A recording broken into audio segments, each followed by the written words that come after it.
어느 목사님이 책을 한 권을 쓰시면서 목회를 해보시니까 교회에서 예배하는 성도들의 모습이 천태만상이라는 것이 깨달아졌습니다.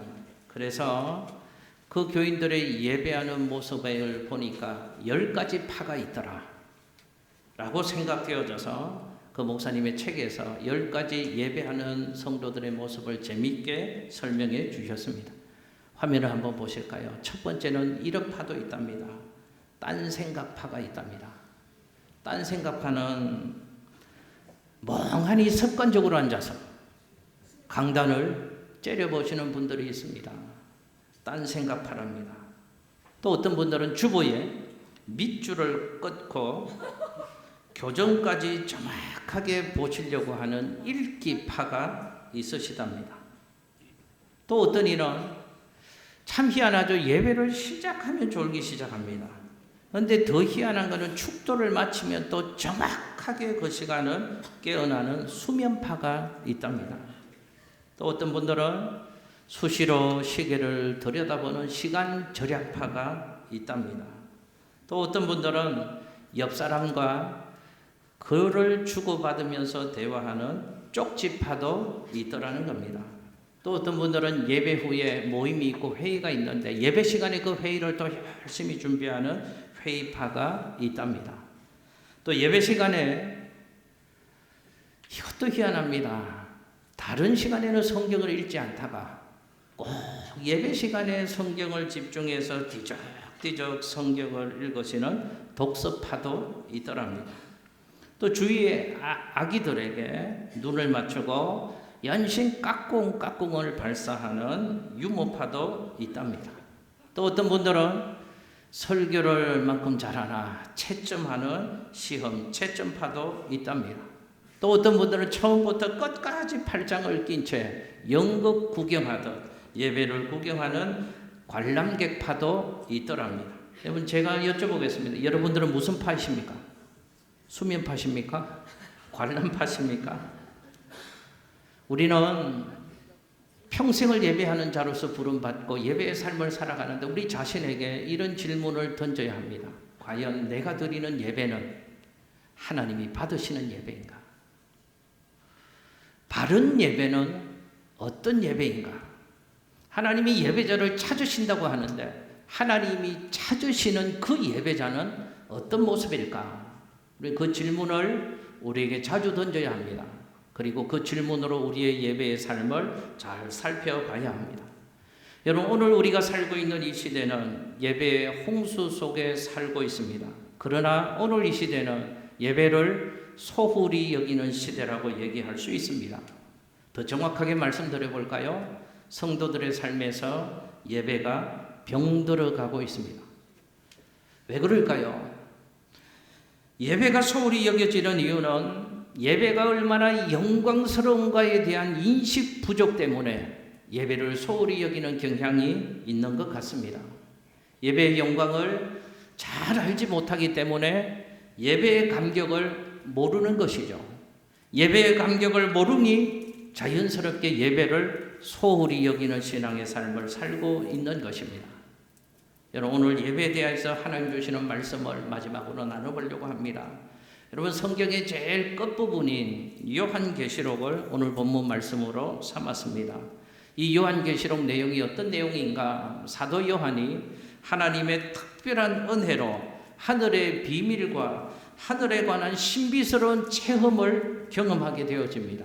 여러분 궁금하지 않으십니까? 저도 궁금합니다. 하늘에는 어떤 일들이 일어날까? 하나님 나라에는 저 천상에는 어떤 신비한 사건들이 있을까? 하나님이 사도 요한에게 특별한 은총을 주셔서 그 체험을 하게 하시고 그 체험을 기록한 내용이 요한계시록이라는 책입니다. 특별히 요한계시록 4장 5장 오늘 본문을 4장으로 삼았는데요. 4장 5장 이 부분에는 예배가 얼마나 대단한 것이고 예배가 얼마나 영광스러운 것인가를 보여주는 내용이 요한계시록 4장 5장에 기록되어져 있습니다. 여러분 화면에 요한계시록 4장 1절의 말씀을 우리 함께 읽겠습니다. 시작. 이일 후에 내가 보니 하늘에 열린 문이 있는데 내가 들은 바 처음에 내게 말하던 나팔 소리 같은 그 음성이 이르되 이리로 올라오라. 이후에 마땅히 일어날 일들을 내가 너희에게 보이리라 하시더라. 아멘. 이 일들을 후에 그리고 내가 보았더니 이렇게 요한계시록 4장의 말씀이 시작되어집니다. 이건 이런 내용입니다. 하나님이 사도 요한에게 특별한 영적 체험을 하게 하셨습니다. 어떤 체험인가 하면 하나님께서 천상의 커튼을 살짝 열어주셨습니다. 그리고 하늘에서 일어나는 신비한 체험들을 사도 요한이 목도하게 하신 것입니다. 그때 사도 요한은 천상의 예배를 목격하게 되어집니다. 하나님 나라에서 하나님께 드려지는 온전한 예배의 현장을 그 누구도 본 적이 없는데 사도 요한이 하나님의 특별한 은혜 가운데 천상의 예배를 목도하게 되어진 것입니다. 사도 요한이 보았던 예배, 그 예배를 한마디로 요약한다면 그 예배는 흥분이었습니다. 감격이었습니다. 그 예배는 영광이었습니다. 그런 천상의 예배를, 하나님께 드려지는 온전한 예배를 사도 요한이 경험하게 되어진 것입니다. 자, 하늘의 예배, 그 천상의 예배가 어떤 예배였나를 오늘 요한계시록 4장 2절과 5절 말씀에서 자세하게 기록하고 있습니다. 제가 한 절 한 절 살펴보지는 못하지만 천상의 예배를 제가 설명을 드리려고 합니다. 자, 하나님이 하늘의 커튼을 살짝 열어주셨습니다. 예배 드리고 있는 이 장면을 사도 요한이 목도하게 되어지죠. 제일 먼저 천상의 보좌가 있더라라는 상황을 보게 되어집니다. 천상의 보좌, 하나님이 앉으시는 보좌, 절대 권력을 가지신 오직 하나님만 앉으실 수 있는 보좌가 성경에 하나님 나라에 있다고 성경은 기록하고 있습니다. 자, 그리고 그 천상의 보좌에 앉으시는 이 하나님이 나옵니다. 근데 성경의 표현이 하나님을 여러 모양의 보석으로 하나님을 표현하고 있습니다. 홍보석, 녹보석, 이렇게 보좌에 앉으신 하나님을 표현하고 있죠. 여러분, 이런 말씀도 잘 이해하고 해석해야 되는 것이죠. 하나님이 보석을 닮았다, 이런 뜻이 아닙니다. 그렇게 가면 이상해지는 것이죠. 하나님을 상징적으로 표현하는데 인간의 최고의 가치를 가진 보석으로 하나님을 표현하고 있는 겁니다.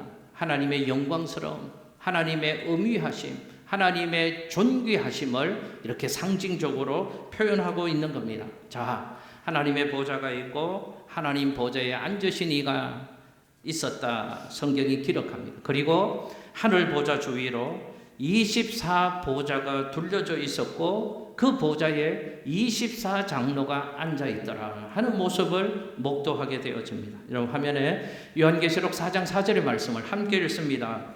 보좌에 둘려 24보좌들이 있고 그 보좌들 위에 24장로들이 흰 옷을 입고 머리에 금관을 쓰고 앉았더라. 아멘. 자, 24보좌가 있고 그 보좌에 24장로들이 둘러 앉았다고 말합니다. 그러면 24장로는 누구인가? 오늘날의 장로님들을 지칭하는 것은 아닙니다.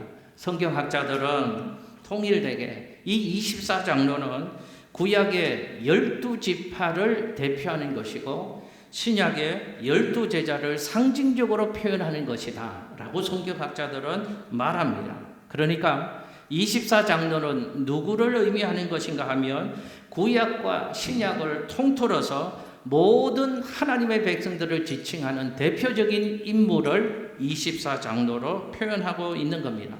여러분, 이런 모습입니다. 한 번 더 제가 요약해서 설명 들어볼게요. 하늘 보좌가 있습니다. 그리고 그 하늘 보좌에 하나님이 앉아 계십니다.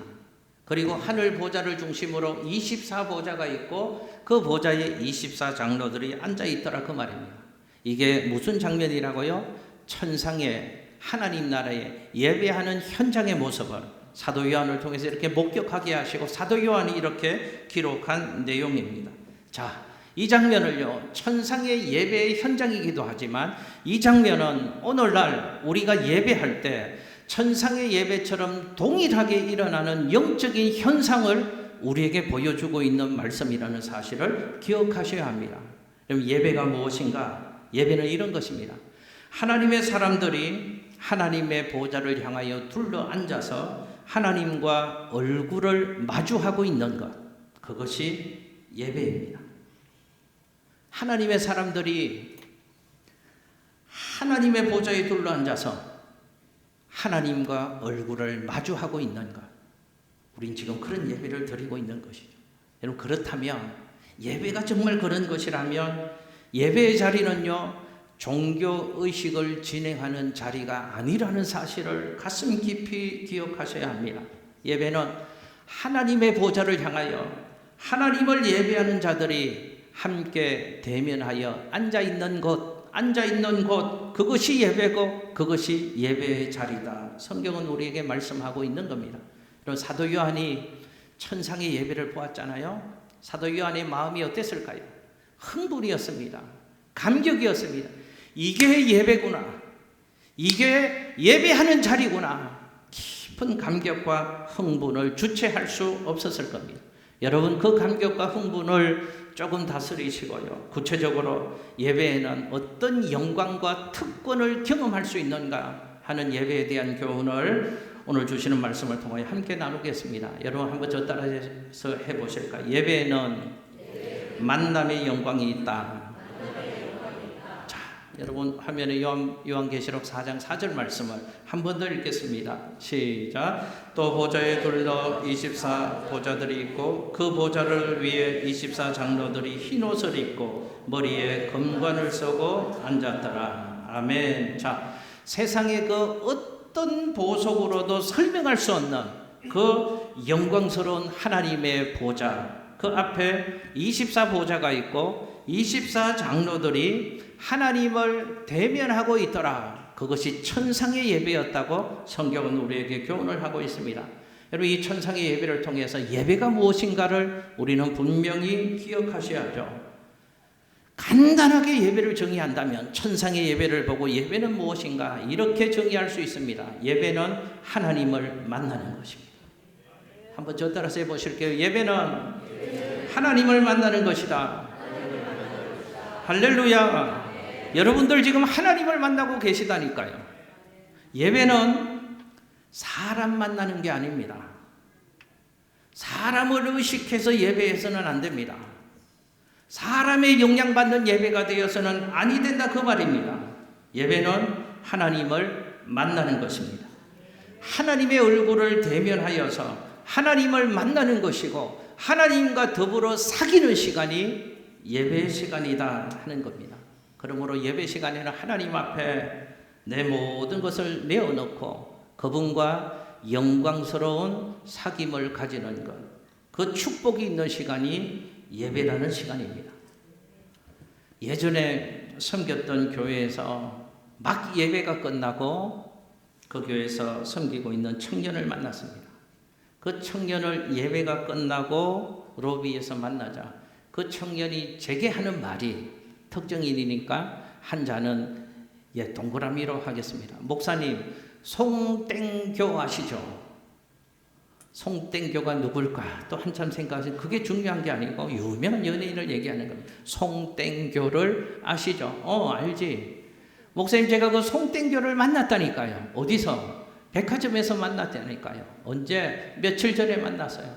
목사님, 그 송땡교 안 보셨죠? 송땡교 얼굴이 요만하고요. 와, 너무 이쁘게 생겼더라고. 막 며칠 전에 그 만남의 사건이 있었던 것 같은데 막 가슴이 흥분해서요. 지금도 그 흥분한 얼굴 빛을 띠고서 누구를 만났다고, 누구 아시냐고 막 흥분해서 제게 물어보는 겁니다. 제 마음속에 이런 생각이 들더라고요. 방금 예배를 드리고 나왔는데, 방금 하나님 만나는 시간을 가지고 나왔는데, 예배는 송땡교와 비교할 수 없는 분을 만나는 시간이고 감격이고 영광스러운 것인데, 예배는 세상의 그 어떤 보석으로도 표현할 수 없는 존귀하신 하나님의 영광을 대면하여 보는 것인데, 이 청년의 가슴 속에 예배의 영광이 있을까? 예배의 흥분과 감격이 있을까? 라는 생각이 들었던 적이 있습니다. 여러분, 성경을 보면 구약의 시대나 신약의 시대나 변함없이 동일하게 우리에게 가르쳐주는 소중한 영적 진리 하나가 있습니다. 예배나 제사는 하나님의 임재의 사실이라는 것입니다. 예배의 장소는 하나님의 임재의 현장이다 하는 것입니다. 여러분, 우리는 하나님에 대한 바른 이해를 가지고 있습니다. 하나님은 아니 계시는 곳이 없습니다. 그래서 하나님을 무소부재하신 분이시다. 하나님은 우주 공간에 편재하신 분이시다.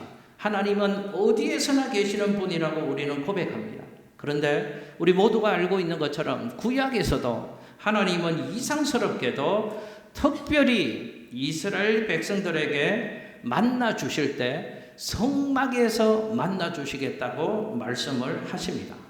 이상하죠? 어디에서든지 만나실 수 있는 하나님인데 하나님은 특별한 임재의 장소, 만남의 장소를 설정해 주시고 거기에서 하나님이 이스라엘 백성들을 특별하게 만나 주시겠다고 약속을 하시는 것입니다. 여러분, 신약을 봐도 마찬가지죠. 신약에서도 역시 하나님은 어디에나 계시는 무소부재하신 하나님, 우주의 어느 공간에도 편재하시는 하나님이신데 그 하나님이 이렇게 말씀하십니다. 너희가 두세 사람이 내 이름으로 모이는 곳에는, 무슨 말입니까? 너희가 하나님을 예배하는 그곳에는 나도 그곳에 함께 하겠다. 보십시오. 하나님의 특별한 임재의 장소를 우리에게 설정해 주시고 그곳에서 만나 주시겠다고 말씀을 하시는 것입니다. 예배의 장소, 예배가 어떤 것인가를 성경이 우리에게 말씀해 주시는 것이죠. 예배가 무엇인가? 하나님의 백성들이 모여서 하나님의 임재를 체험하는 것이 예배 시간입니다. 그래서 예배는 소중한 것이고 예배의 자리는 특별한 자리라는 것입니다. 우리 인생의 최고의 축복이 누구를 만나는 것 정도가 아니고 하나님을 만나는 것, 하나님의 영광을 체험하는 것, 하나님의 역사를 경험하는 것이라고 한다면 예배는 우리 인생을 최고로 행복하게 만드는 수단이 될 수 있는 겁니다. 그래서 예배는 축복의 통로입니다. 예배는 행복으로 가는 특별한 계단입니다. 예배는 우리에게 행복을 가져다 주는 천국의 열쇠라고 이야기할 수 있는 겁니다. 하나님을 만나는 것, 하나님과 사귀고 교제할 수 있는 것, 그것이 예배 시간에 있습니다. 그래서 예배는 소중한 것입니다. 여러분, 축복합니다. 예배 시간마다 하나님 만나는 은혜가 있으시기를, 하나님의 영광을 배웠고 누리는 특별한 체험이 있게 되시기를 예수님 이름으로 축복합니다. 두 번째, 저 따라서 해보실까요? 예배에는 거룩의 영광이 있다. 자, 보십시오. 예배는 죄악된 세상 가운데 살아가는 우리들이 예배 시간에 점점 더 하나님을 닮아가도록 거룩의 영광을 예배하는 시간에 예배자들에게 하나님이 안겨주신다 하는 겁니다. 여러분, 성경 요한계시록 4장을 보면 24장로에 대한 이야기가 이렇게 나옵니다. 24장로는 흰 옷을 입고 보좌에 앉아있더라 라고 천상의 예배를 말씀합니다. 24장로, 하나님의 백성들이죠. 하나님의 백성들이 흰 옷을 입고 있다고 말씀을 하는 겁니다. 여러분, 흰 옷은 성경에 흰 옷 입었다고 하니까 우리 모두 흰 옷을 입고 그렇게 가면 또 이상해지는 것이죠. 특별한 예복을 입었다는 것이 아니고 거룩함을 표현하는 성경의 상징적인 표현입니다. 성경에서 거룩을 추구할 때, 하나님이 우리에게 거룩함을 요구하실 때, 또 변화되어졌을 때, 그때마다 성경은 어떤 표현을 쓰고 있는가 하면 흰 옷을 입은 자들이라는 표현을 쓰고 있습니다. 그러므로 하나님을 예배하는 자들이 흰 옷을 입었다라는 말은 하나님을 예배하는 성도들의 모습이 점점 거룩한 자들이 될 것이라는 예언의 말씀을 우리에게 들려주고 있는 겁니다. 이런 뜻이죠. 하나님을 예배함으로, 하나님을 예배하는 이 시간에 점점 더 우리의 속사람이 거룩한 모습으로 점점 더 변화되어진다는 사실을 우리에게 보여주고 있는 하나님의 말씀입니다. 여러분 아시나요? 하나님의 속성 중에, 하나님의 성품 중에 하나님의 독특한 대표적인 속성은 거룩이라고 얘기할 수 있습니다. 하나님이 거룩한 분이시니 하나님의 자녀들에게도 거룩을 요구하신다 그 말입니다. 화면에 레위기 11장 44절 말씀 함께 읽습니다. 시작. 나는 여호와 너희의 하나님이라. 내가 거룩하니 너희도 몸을 구별하여 거룩하게 하고 땅에 기는 길짐승으로 말미암아 스스로 더럽히지 말며. 아멘. 보십시오. 우리 하나님은 거룩한 분이십니다. 회전하는 그림자도 없으신 완전하신 하나님, 거룩하신 분이십니다. 하나님이 거룩하신 분이시기에 하나님의 자녀들에게도 거룩을 요구하십니다. 그러므로 이 거룩이라는 성품은 우리의 전 일생을 통하여서 끝까지 반드시 이루어 가야 할 중요한 인격적인 과제라는 사실을 잊지 말아야 합니다. 신앙생활의 최종 목표는 성공이 아닙니다. 잘 사는 게 아닙니다. 신앙생활의 최종 목표는 하나님을 닮아가서 거룩함을 이루는 것이 신앙생활의 최종 목표인 것이죠. 그런데 하나님을 닮은 자로 거룩하게 변화되어지는 것을 우리는 어떤 표현을 쓰는가 하면 성화를 이루어 간다라고 표현을 하는 것입니다. 그런데 우리를 거룩하게 만드는 수단이 무엇이라고 성경은 말씀하는가? 예배를 통해서 하나님의 사람들이 점점 거룩해질 수 있다라고 성경은 우리에게 교훈한다는 말씀이죠. 하나님을 예배하는 자가 흰옷 입은 자로 거룩한 자로 점점 변화되어진다는 사실을 우리에게 약속하고 있습니다. 이런 생각이 들지 않으십니까? 아니, 예배 드린다고 우리가 어떻게 거룩한 자로 바뀌어진단 말인가? 여러분, 중요한 원리가 영적으로도 동일하게 적용되기 때문에 그렇습니다. 학습의 중요한 원리 때문에 그렇습니다. 여러분, 사람들은 보면서 배우게 되어져 있습니다. 보고 흉내내고 닮아가고 배워가게 되어져 있는 것입니다.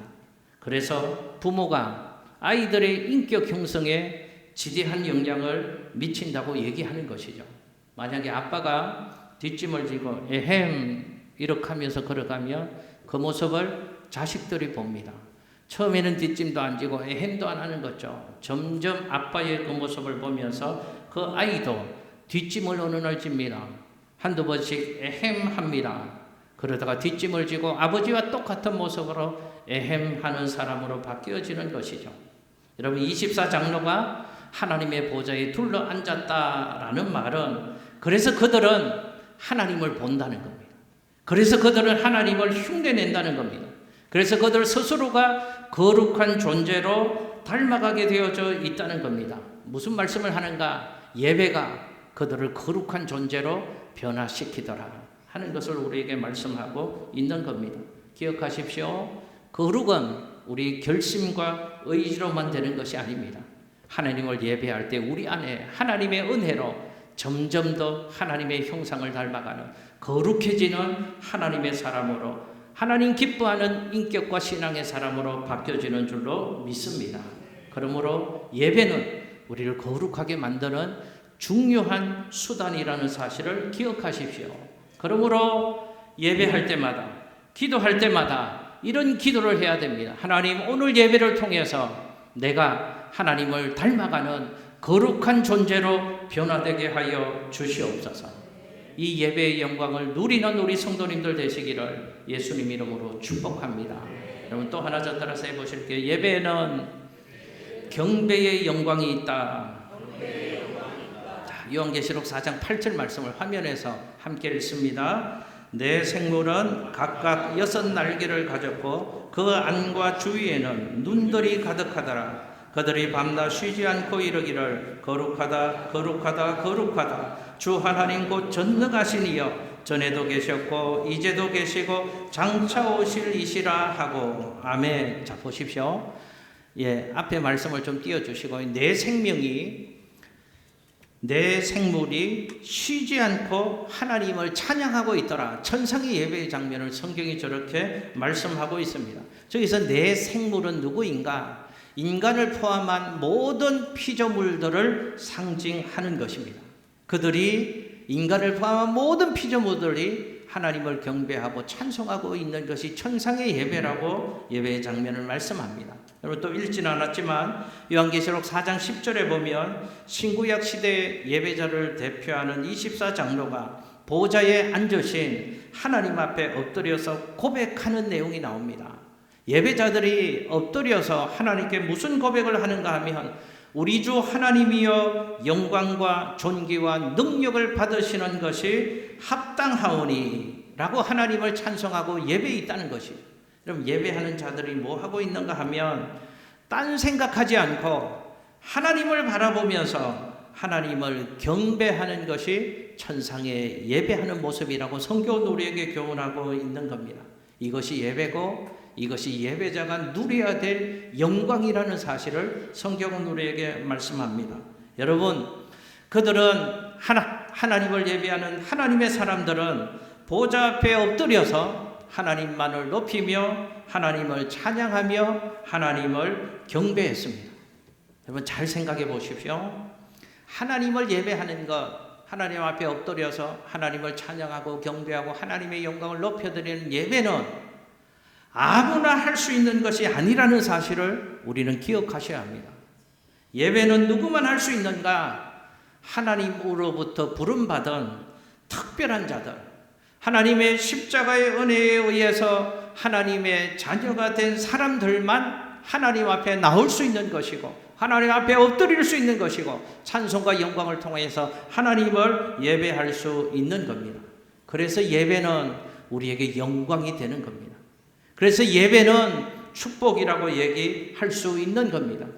나 같은 사람이 만왕의 왕이시여 만주의 주가 되시고 거룩하신 하나님 앞에 나올 수 있는 것, 엎드릴 수 있는 것, 나의 입술과 나의 모든 삶의 행위를 동원해서 그분의 영광을 높여드릴 수 있는 것, 이것은 성도만이 누릴 수 있는 특권이요 영광이라는 사실을 잊지 마시기를 예수님 이름으로 축복합니다. 그 경배와 찬송과 예배의 영광을 누리시는 하나님의 사람들 될 수 있으시기를 예수님 이름으로 축복합니다. 보십시오. 이 예배가 경배가 특권이라는 사실을 제대로 안다면 예배드릴 분명한 목적이 예배자에게는 생기는 것이죠. 이걸 알면 좋을 수가 없습니다. 지금 내가 뭐 해야 된다고요? 하나님 앞에 엎드려서 그분을 찬송하고 경배하고 그분의 영광을 높여드려야 된다는 겁니다. 오늘 이 시간에도 얼마나 많은 사람들이 이 예배의 영광을 누리지 못하는 사람들이 있는지를 아시잖아요. 지금 이 시간 하나님 앞에 서 있지 않은 많은 사람들이 있습니다. 낚시터에서 낚시하는 사람도 있을 것이고요. 술집에서 어저께 밤부터 지금까지 계속해서 연장으로 술을 드시는 분들도 계실 겁니다. 텔레비전 앞에서 시간을 보내는 분들, 컴퓨터 앞에서 게임을 하는 분들도 있을 겁니다. 이렇게 노래할 겁니다. 경배할 겁니다. 컴퓨터는 나의 목자가 되시니 날마다 인터넷으로 나를 인도하시는도다. 낚시는 나의 목자가 되시니 날마다 나를 바다로 인도하시는도다. 그렇게 노래할 겁니다. 그러지 않고 우리는 하나님의 영광을 누릴 수 있는 예배자로 하나님을 예배하게 하셨다는 겁니다. 이게 특권이잖아요. 이게 감사의 제목이잖아요. 옆 사람 보면서 인사 한번 하시겠습니다. 경배의 영광을 누리며 사십시오. 특권입니다. 마지막 하나요. 예배하는 자에게는 승리의 영광을 알려주신다는 사실을 기억하십시오. 여러분 저 한번 보십시오. 요한계시록 4장 5장에는 천상의 예배의 장면을 하나님이 사도 요한에게 목격하게 하셔서 천상의 예배를 기록하고 있습니다. 그 천상의 예배에 관한 이야기가 요한계시록 5장에서 끝납니다. 그리고 요한계시록 6장에 보면 하나님께서는 사도 요한에게 다시 그가 살고 있는 지상 이 세상의 모습들을 보게 하시는 이야기가 6장에서 나옵니다. 하나님이 보게 하신 세상의 장면들은 어떤 장면으로 사도 요한의 눈에 비춰졌는가? 그 세상은 전쟁과 난리와 기근과 악한 일들이 가득 찬 세상이 사도 요한의 눈에 보여지게 되어집니다.